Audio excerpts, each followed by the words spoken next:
A woman does not need to slam a door when she has already returned every key. At 5:42 on a cold Manhattan morning, Naomi Brooks Whittaker stood in the center of the Whittaker Estate's marble foyer, dressed in a simple camel coat, her dark curls pinned low, her face calm enough to frighten anyone who understood silence. Outside, the first pale line of dawn pressed against the glass walls of the $38 million mansion overlooking the Hudson, turning the polished floors silver beneath her heels. The house was still sleeping. The staff had not yet begun their quiet movement through the halls. Grant Whittaker, billionaire founder of Whittaker Global Holdings, was upstairs in the East Wing, probably unaware that the woman he had humiliated the night before had spent the last hour removing herself from his life with the precision of a surgeon. Naomi opened her leather handbag and took out the first key. The front gate, then the second, the west entrance, then the third. The library, where Grant had once told her that marrying her was the smartest decision he had ever made. The fourth key unlocked the private elevator. The fifth, the lakeside house in Connecticut. The sixth, the wine room she never cared for but learned to manage because Grant loved pretending their marriage was effortless.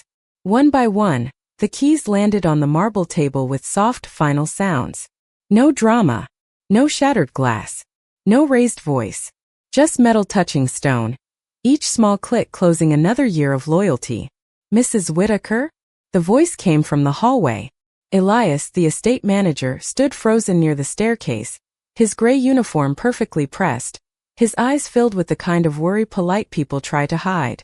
Are you going somewhere this early? Naomi looked at him gently. Not going, Elias. Returning. His gaze dropped to the growing pile of keys, then to the white envelope beside them. He understood more than he wanted to. Everyone in that house understood. They had all seen what happened at the charity reception 12 hours earlier, when Claire Ashford, Grant's new communications director, had been stopped outside the family wing by security, and Grant had turned impatient and cold and taken Naomi's security badge from the lanyard on her own wrist. He had handed it to Claire in front of donors, executives, and staff, saying she needs access tonight. Naomi had not moved. Claire had smiled like a woman being crowned. Grant had not looked back long enough to see the last warm light leave his wife's eyes. Now Naomi placed the final key on the table, her wedding ring beside it, and whispered, "Make sure Mr. Whittaker receives everything that still belongs to him." The night before had begun with candlelight, champagne, and the kind of polished laughter that made betrayal look expensive. The Whittaker estate glowed under 300 crystal bulbs, its glass walls reflecting the Manhattan elite like a painting of people who had never been told no. Naomi had spent 6 hours preparing the charity reception for the Whittaker Children's Literacy Fund, checking seating charts, donor arrivals, kitchen timing, security routes, and the private family wing where Grant kept sensitive company documents when he worked from home. She wore a white satin dress with a high neckline and pearl earrings Grant had given her on their 5th anniversary, not because she wanted to impress anyone, but because she still believed dignity deserved a uniform. Across the room, Grant moved through the crowd in a black tuxedo, tall, silver-eyed, and admired. People leaned toward him when he spoke. Cameras followed the clean line of his jaw, the confident lift of his hand, the smile he gave donors but had not given his wife in months. Beside him stood Claire Ashford, wrapped in emerald silk, her blonde hair swept over one shoulder, her laughter arriving half a second too loud whenever Grant said something clever.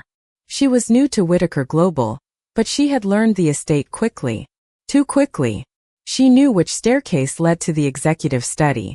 She knew the names of senior board members. She knew that Grant took his sparkling water with lime when he was nervous and without it when he wanted to appear relaxed. Naomi noticed everything. That was what Grant had once loved about her. That was what he had started resenting when there were things he preferred unseen. 9:17 Just as the foundation chair began thanking the room, Claire slipped toward the east corridor with a slim leather folder against her chest. A security guard stepped in front of her with professional calm. "I am sorry, Miss Ashford. This wing is restricted to family access only." Claire smiled, but the smile did not reach her eyes. "I am here for Grant." The guard did not move. Naomi watched from near the grand piano, her fingers resting lightly on her clutch. Then Grant crossed the room, irritation tightening his mouth. "What is the problem?" The guard explained softly. Claire lowered her eyes like someone wounded by rules. For one breath, Naomi believed Grant would protect the boundary they had built together. Instead, he turned to her. "Naomi, give me your badge."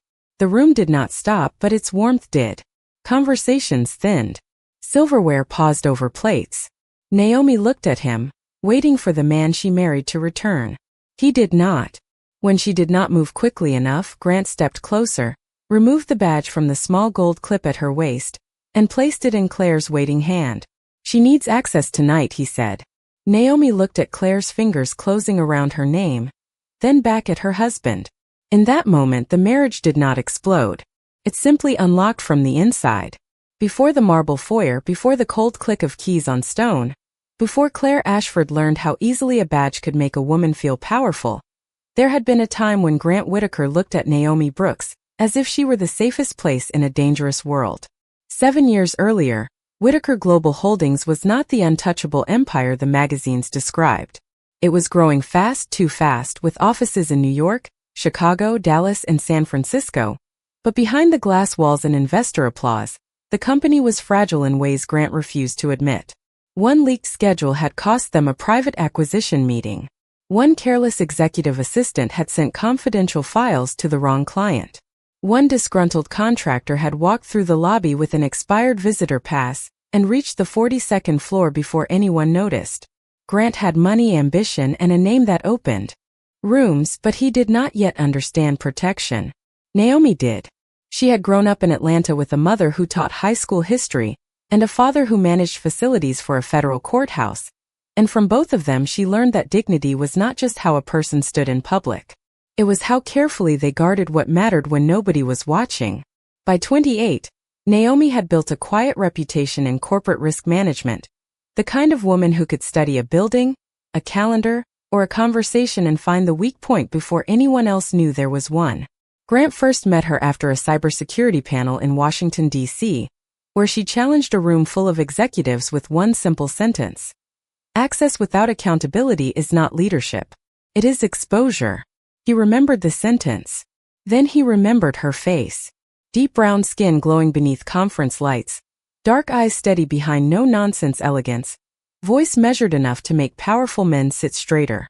3 months later, he hired her company to rebuild Whitaker Global's internal security. 6 months after that, he asked her to dinner at a quiet restaurant in Tribeca, where he listened more than he spoke for the first time in years. Naomi did not flatter him. She corrected him. She told him his private elevator was a liability, his boardroom procedures were outdated, and his habit of trusting charm over discipline would ruin him one day. Grant laughed then, not because she was funny, but because he had never wanted to be judged by anyone so much in his life. When they married, the press called her his elegant wife. They did not know she had reorganized his company, protected his family offices, trained his staff, and turned his mansion from a trophy into a home. Grant used to tell her, "This empire breathes because of you." And for a while, Naomi believed he knew what those words meant. Claire Ashford entered Whitaker Global on a Monday morning when rain glazed the sidewalks of Midtown, and the city looked freshly polished for people who could afford to stay dry. She arrived 15 minutes late for her first executive communications meeting, not with apology but with timing. The glass doors opened, the boardroom conversation softened, and Claire stepped in wearing a cream coat over a pale green dress, her blonde hair smooth as poured champagne, her smile bright enough to make delay feel intentional. Grant looked up from the head of the table, irritation ready on his face, but it did not survive the first 5 seconds. Claire apologized with perfect warmth, blamed a delayed car service, and then delivered a media strategy so sharp that even the senior partners stopped checking their phones. Naomi noticed the room changing around her. Men who normally interrupted junior staff suddenly leaned back and listened. Women who had fought years for every inch of authority studied Claire with careful eyes. Grant, who usually measured people by usefulness, watched her as if she were entertainment disguised as competence. Naomi did not dislike Claire at first. She respected intelligence, even when it arrived wearing perfume too expensive for a first day. At lunch, Claire approached her near the executive elevator and said, "You must be Naomi. Everyone says this place would collapse without you." The compliment was graceful, almost too graceful, but Naomi smiled because kindness cost nothing when it was sincere, and revealed everything when it was not. "Welcome to Whitaker Global," she said. "I hope they give you room to do real work here." Claire laughed softly, touching the silver badge clipped near her collarbone. "I am very good at finding room." It was a small sentence, harmless to anyone else. But Naomi had built her life reading small sentences before they became large consequences. Over the next few months, Claire became visible in places where new employees did not usually belong. She appeared outside Grant's office after late calls with investors. She walked beside him through the private lobby, matching his stride as if she had practiced it. She began attending dinners that were once reserved for board members and spouses, always introduced as essential, always standing close enough to be seen in photographs but far enough to deny intention. Grant called her brilliant, then indispensable, then part of the inner circle. Naomi heard the progression and marked it like security footage in her mind. One evening, as they rode the elevator down from the 42nd floor, Claire glanced at Naomi's gold access badge and smiled. "Yours is different," she said. "Family level," Naomi answered. Claire's reflection shimmered in the elevator doors. "How lucky," she whispered. Naomi looked at the closed metal doors and felt, for the first time, the quiet chill of someone waiting for a door to open. The first door Naomi lost did not have brass hinges or a security panel. It was invisible, which made it easier for Grant to pretend nothing had happened. 3 weeks after Claire joined the inner circle, Naomi was reviewing the emergency protocols for the Whitaker estate before a weekend board retreat, when she noticed a quiet change in the system. Under executive family notification, her name had been moved from primary contact to secondary. Claire Ashford had been listed above her. Naomi stared at the screen for a long moment, the blue light reflecting in her steady eyes. She did not gasp. She did not call anyone immediately. She simply printed the page, placed it in a cream folder, and waited until Grant came home. That evening, Manhattan was wrapped in early winter fog, and the mansion windows showed only blurred pieces of the city beyond the Hudson. Grant entered through the private elevator with his phone at his ear, his tuxedo jacket over one arm, his voice smooth and impatient as he discussed a merger in Denver. Naomi sat at the dining table, a cup of untouched tea cooling beside her. When he ended the call, he kissed the air near her cheek instead of her skin. Another small thing. Another quiet door closing. "I need to ask you about the emergency contact list," she said. Grant loosened his tie, already turning toward the stairs. "Can it wait until morning?" "No." Her voice was soft, but it stopped him. He looked back, irritation barely hidden. Naomi opened the folder and slid the printed page across the table. "Why is Claire listed above me for family-level alerts?" Grant glanced at the paper, then gave the kind of tired smile powerful men use when they want a woman to feel unreasonable without having to say it directly. "It is operational, Naomi. She handles communications now." "That is not communications. That is access to private family movement, medical notifications, estate lockdown procedures, and executive travel emergencies." He sighed, as if her accuracy exhausted him. "Claire needs to be looped in. She moves fast. She understands crisis optics." Naomi folded her hands on the table. "I built those protocols after your Dallas office breach. I know exactly what they are for." "Then you should know this is business." The word landed between them colder than accusation. "Business."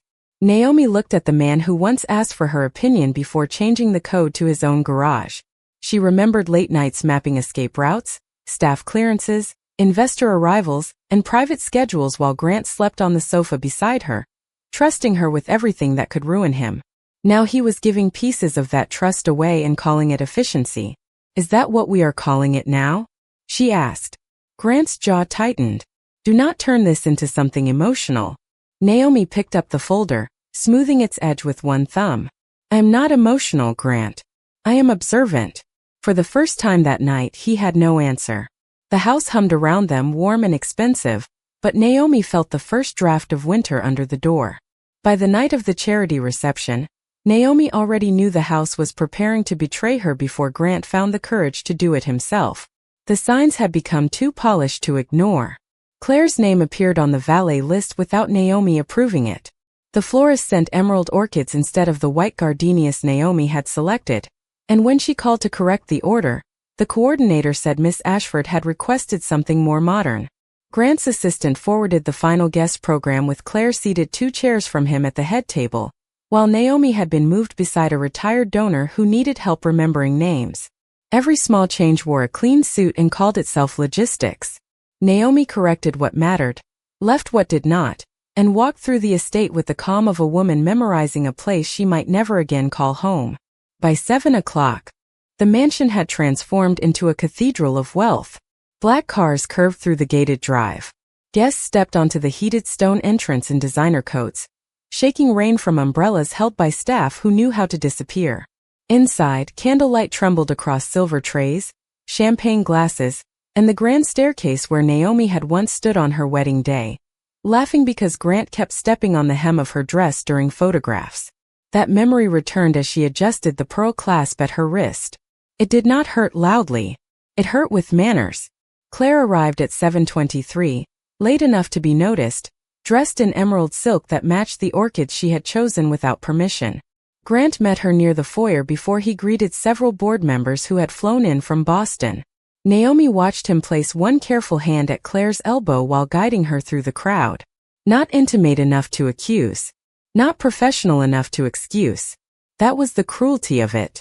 Everything lived in the space where disrespect could still deny its own name. During dinner, Claire spoke beautifully about literacy, public trust, and the future of corporate responsibility, using 3 phrases Naomi had written for Grant 2 years earlier after a failed education initiative in Queens. The applause was generous. Grant looked proud. Naomi placed her napkin beside her plate and smiled because the room expected elegance from her. And elegance had always been one of the ways she protected herself. Then came the folder. Claire rose quietly and moved toward the east corridor, where the family wing held Grant's private study, Naomi's security office, and the locked archive for estate documents. The guard stopped her with respect. Claire turned back toward Grant, not embarrassed, only waiting. In that pause, Naomi understood the performance had reached its final scene. Grant crossed the room, his face dark with inconvenience, and asked for her badge as if asking for a glass of water. Around them, $500,000 in donations sat on pledge cards, but the most expensive thing in the room was Naomi's silence. She unclipped nothing. She only held his eyes. So Grant reached forward, took the badge himself, and placed Naomi's access in Claire's hand. The room continued breathing, but Naomi stopped belonging to it. Naomi did not leave the reception immediately, because leaving in the middle of humiliation would have given the room permission to call her broken. Instead, she stayed until the final donor shook Grant's hand, until the last photographer packed his camera, until Claire returned from the family wing with Naomi's badge still clipped to her silk dress like a stolen medal. She thanked guests by name. She reminded the foundation chair about the school visit in Harlem. She walked an elderly trustee to his waiting car beneath the portico and smiled when he called her the soul of the evening. Only once, as the black limousine lights disappeared down the drive, did her hand rise toward the empty place at her waist. The small absence felt heavier than jewelry. Inside, the mansion had begun its after-party silence, that strange hour when wealth looked tired. Half-melted candles leaned in silver holders. Champagne flutes waited on trays like abandoned conversations. White gardenias, the ones Naomi had fought to keep, perfumed the foyer with a sweetness almost painful in its innocence. Grant was in the library with Claire and 2 senior advisors, speaking in low tones about donor optics, market confidence, and morning headlines. He did not look for his wife. That was his final answer. Naomi went upstairs alone. In the master suite, the lamps were dim, the bed perfectly turned down, the city glittering beyond the windows as if nothing sacred had been mishandled below. She removed her pearl earrings first, placing them in the velvet tray Grant had bought in Milan. Then she unfastened the clasp at her wrist, stepped out of her heels, and stood barefoot on the warm oak floor. For 1 minute, she allowed herself to feel the whole weight of it. Not loudly, not with collapse, just enough to honor the woman who had tried. Then she crossed to the dressing room and opened the lacquered cabinet behind her evening coats. Inside was the silver key box, engraved with their wedding date. Grant had given it to her during their first winter in the estate, smiling as he said, "You are the only person I trust with every door." Naomi touched the engraving with 2 fingers. The words no longer accused her. They released her. She removed the first key, the front gate, and remembered arriving as a bride while staff lined the steps with white roses. The second was the private elevator, where Grant once held her hand before a difficult board vote and whispered that she made him brave. The third opened the library, where they had signed their first joint foundation agreement. The fourth opened the greenhouse, warm and green even in February, where Naomi had planted jasmine because her mother loved it. The fifth opened the Connecticut Lake House, the only place Grant used to laugh without checking his phone. 6, 7, 8, 9, 10, 11, 12. Every key carried a memory. Every memory bowed its head. By the end, the box was empty, and Naomi's hand was steady. Naomi packed with the restraint of someone who understood the difference between leaving and fleeing. She did not empty closets in anger or tear photographs from frames. She chose only what belonged to the woman she was becoming. 2 black suitcases, 3 tailored coats, her mother's Bible, her father's old brass compass, her professional files, and the small framed photograph of herself at 26, standing outside her first office in Atlanta with a cardboard box under one arm and hope written plainly across her face. Everything Grant had bought to decorate his version of her remained untouched. Diamond bracelets, designer gowns, winter furs she never liked, shoes chosen by stylists who said they made her look more like a billionaire's wife. Naomi left them lined in perfect rows beneath soft lighting, beautiful and irrelevant. At 3:16 in the morning, she sat at the writing desk near the bedroom window, the same desk where she had drafted Grant's first crisis statement after the Denver acquisition nearly collapsed. The estate below was quiet now. Somewhere in the east wing, doors opened and closed with careful secrecy, then settled into silence. Naomi took a sheet of thick ivory stationery and began to write by hand because some endings deserved ink. Grant, she wrote, you gave her my access in a room full of people who knew exactly what it meant. I am not taking your house, your name, or your explanations. I am returning what you taught me no longer has protection here. She paused, listening to the faint hum of the heating system, the house breathing around her like a sleeping animal that no longer recognized its keeper. Then she continued. The keys are on the foyer table. The ring is with them. The badge is no longer mine, but the dignity was never yours to give away. Naomi signed only her first name. Not Naomi Whitaker. Not Mrs. Grant Whitaker. Just Naomi. The name her mother had whispered over her crib. The name her father had cheered at every graduation. The name that had existed long before a billionaire attached his empire to it. She folded the letter once, slid it into a white envelope, and sealed it without hesitation. Downstairs, Elias was still awake near the service hall, his face pale beneath the soft gold light. He wanted to ask her to stay. She could see it. Instead, he stepped forward and took her suitcases with the quiet respect of a man who knew when loyalty meant helping someone leave. At the marble table, Naomi placed the envelope beside the keys and the ring. Upstairs, Grant's phone buzzed somewhere in the dark. He did not wake. By the time he finally opened the letter, the woman who had written it would already be gone. Morning entered the Whitaker estate with perfect manners and found no wife to receive it. At 7 o'clock, the kitchen staff prepared Naomi's ginger tea out of habit, then stood looking at the untouched cup as if it had become evidence. The housekeeper laid out Grant's navy suit, the one Naomi usually chose before investor calls because the color softened his face on camera. The driver waited beside the black Escalade for a schedule that never arrived. Elias remained near the marble foyer, his hands folded, his eyes returning again and again to the keys, the ring, and the white envelope like 3 quiet witnesses no one had the courage to move. Grant came downstairs at 7:48, freshly showered, already on a call with Zurich, irritated that no one had brought him coffee. He stopped halfway down the staircase. The keys caught the morning light first, then the ring, then his name written across the envelope in Naomi's clean, controlled handwriting. For a moment, the billionaire who could silence boardrooms with one glance said nothing at all.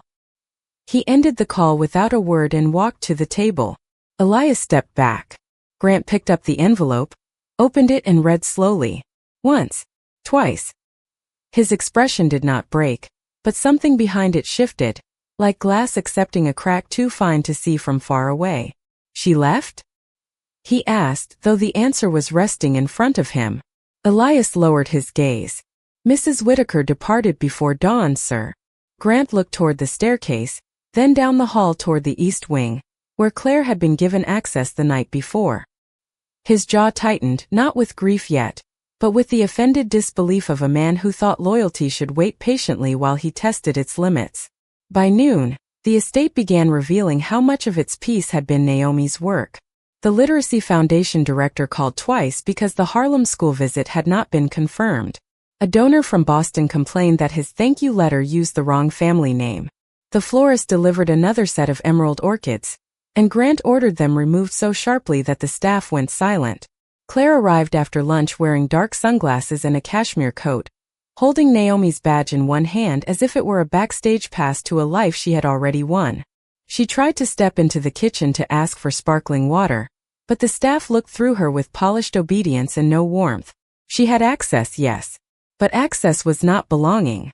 By evening the mansion still glowed across the Hudson, every window lit, every room expensive, every hallway secure. Yet it felt unoccupied in a way no alarm system could measure.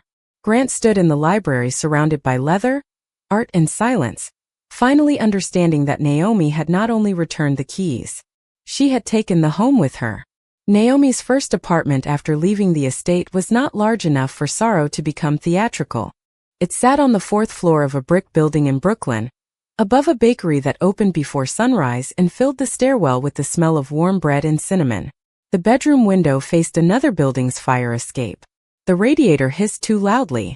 The kitchen counter could barely hold a coffee maker and a stack of case files. Yet for the first time in years, every lock on the door answered only to her. Naomi slept there under a gray cotton blanket, not peacefully at first but honestly. Some mornings, grief arrived before light and sat at the edge of the bed like an old debt. She let it stay for one breath, sometimes two, then rose anyway. She made coffee. She tied her hair back. She opened her laptop. She began again. The world expected a discarded wife to disappear quietly into gossip columns, but Naomi had never built her life around being expected. Within 3 months, she registered Brooks Security Group under her maiden name, using the savings she had earned before marriage and the professional reputation no one could claim as a marital asset. Her first office was smaller than Grant's closet, with exposed brick, second-hand desks, and a conference table she bought from a closing law firm in Queens. She painted the doormat black herself on a Saturday morning, wearing jeans, sneakers, and her father's old watch. The sign arrived 2 weeks later, simple silver letters against glass. Brooks Security Group, corporate risk, private access, reputation protection. Naomi stood outside after the installer left and looked at her name without another person's empire attached to it. The feeling was not victory yet. It was oxygen. Her first clients came quietly. A woman who owned a medical supply company and suspected her partner of leaking contracts. A nonprofit director whose donor files had been mishandled. A black venture capitalist tired of being underestimated by firms that charged too much and listened too little. Naomi built systems the way other people built prayers. Carefully, privately, with faith in what could not be seen until danger passed. She hired former analysts, single mothers returning to work, veterans with calm eyes, and young women who knew how it felt to be the smartest person in a room that refused to notice. By the end of the first year, Brooks Security Group occupied an entire floor in a renovated building near Dumbo, overlooking the East River. The old badge from Whitaker Global was gone. In its place, Naomi wore a new one with her own logo, her own name, and no borrowed permission. When she walked through her office each morning, every door opened because she had built it. The invitation to the International Trust and Security Summit arrived on cream cardstock with Naomi's name printed in silver, not as a guest, not as a spouse, but as the keynote speaker. She held it for a long moment in her office overlooking the East River, letting the late afternoon light touch the letters. Naomi Brooks, founder and chief executive officer. No hyphen. No inherited title. No explanation attached. The summit was held at the Grand Meridian Hotel in Manhattan, 3 miles from the Whitaker estate and a lifetime away from the woman who had once stood barefoot in a dressing room, emptying a silver key box. By then, Brooks Security Group had become the firm powerful people called when their polished lives began to crack behind closed doors. Naomi had appeared in business magazines wearing navy suits and quiet confidence. She had testified before a state committee about corporate privacy. She had funded security training for women-led nonprofits across New York, Atlanta, and Chicago. She had become impossible to describe as abandoned. On the night of the summit, she wore a black satin gown with long sleeves, small diamond studs from her mother, and a slim silver badge pinned near her heart. Not decorative. Earned. The ballroom was filled with executives, federal advisors, technology founders, attorneys, and journalists who understood that access was the new language of power. Naomi stood backstage reviewing her notes when the room shifted in that strange way it does when an old name enters a new chapter. Grant Whitaker had arrived. He wore a charcoal tuxedo and the practiced calm of a man trying not to look surprised. Beside him was Claire, dressed in pale gold, her smile careful beneath the flash of cameras. For 1 second, Grant's eyes found Naomi across the ballroom. The noise around him seemed to thin. She was not standing near a wall. She was not managing his guests. She was not waiting for permission to belong. She was the reason the room had gathered. When Naomi stepped onto the stage, the applause rose clean and full. Grant remained still, one hand resting against the back of Claire's chair.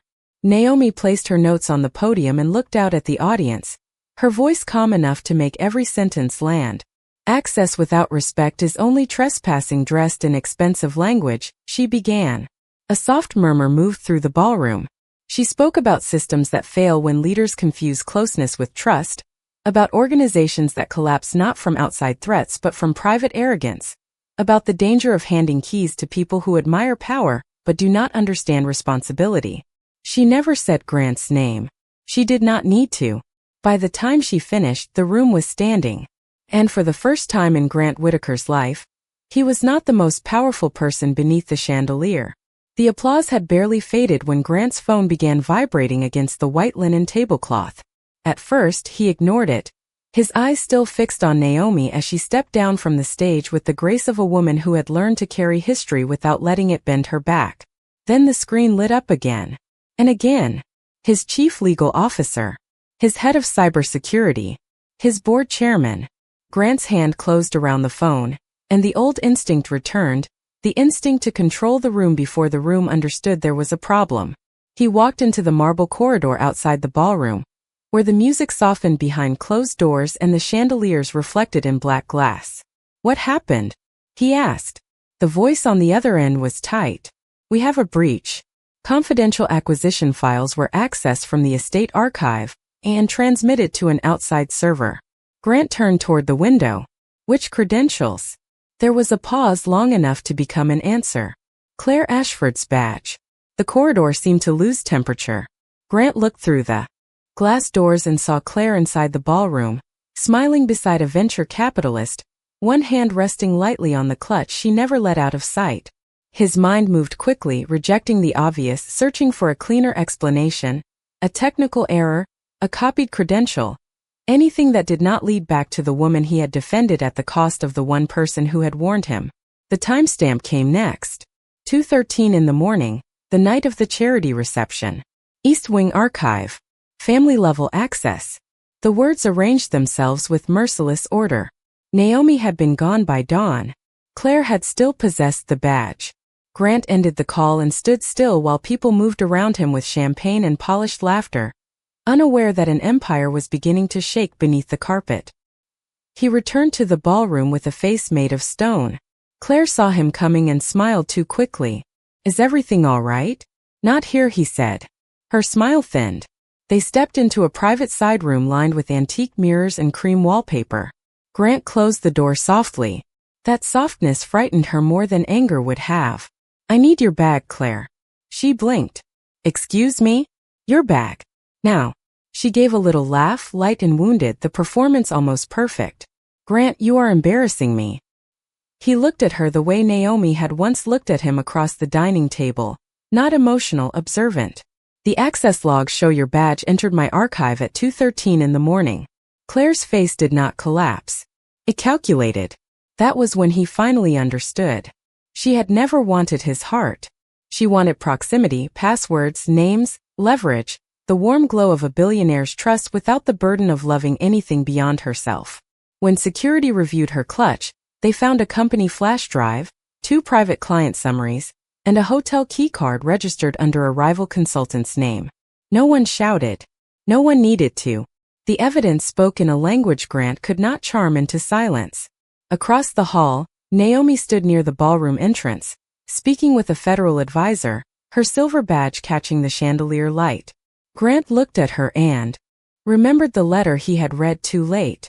The dignity was never yours to give away. For the first time, he understood that the badge had not made Claire powerful. It had only revealed what Grant had become careless enough to lose. Grant came to Naomi's office 3 days after the summit, not as a man followed by cameras, assistants, and the invisible weather of wealth, but as someone who had finally run out of rooms where pride could protect him. Rain slid down the glass walls of Brooks' security group, blurring the East River into silver lines beyond the conference room. Naomi stood near the window in a charcoal suit, reading the final report her team had prepared for Whitaker Global's board. She had agreed to review the breach because innocent employees depended on the company surviving, not because Grant deserved rescuing. That distinction mattered. On the table between them sat a sealed evidence folder, a corrected access map, and the old silver key box from the Whitaker estate. Grant had brought it himself. He opened it with careful hands, revealing the 12 keys Naomi had left on the marble table a year earlier. The front gate, the private elevator, the library, the greenhouse, the lake house, each one polished, preserved, useless. I kept them, he said, his voice lower than she remembered. I thought one day I would find the right apology and bring you home. Naomi looked at the keys, then at the man behind them. He seemed older now, not in years but in certainty lost. The scandal had cost him a merger, 3 board seats, and the illusion that his judgment was untouchable. Claire was gone from the company, her name buried in legal proceedings and private settlements. The estate had new security, new staff procedures, new locks. But homes were not repaired by changing codes. Grant pushed the box toward her. Naomi, I was careless with what was sacred. I confused attention with loyalty. I let someone borrow the place you earned, then acted surprised when the house became unsafe. His eyes shone, but he did not reach for her. That restraint was the first respectful thing he had done in a long time. I am sorry, he said. Not because I lost control. Because I lost you by making you feel replaceable. For a moment only Rain answered. Naomi remembered the woman who had once waited for those words like air. She honored her. Then she let her rest. I believe you are sorry, Grant, she said. But sorrow is not a key. It does not open every door it stands in front of. He lowered his gaze to the box. Are you saying there is no way back? Naomi walked to her desk and opened the top drawer. From inside, she removed one small brass key on a plain ring. It belonged to her first Brooklyn office, the room with exposed brick, second-hand desks, and windows that stuck in winter. She placed it beside his silver box. This is the only key I kept from that year, she said. It opened a door I built when the one behind me closed. Grant looked at it as if it were a verdict. Naomi softened, but she did not bend. I hope you become a better man in every room you enter after this. But I am not returning to a house that taught me my worth by taking it for granted. She closed the silver box and gently slid it back to him. Outside, the rain began to clear, and light spread across the river in pale gold bands. Grant stood slowly, carrying the keys that belonged to his past. Naomi remained by the window wearing her own name, her own badge, her own peace. And when her office door opened behind her, it opened not because someone had given her access, but because she had built a life where no one could take it away again.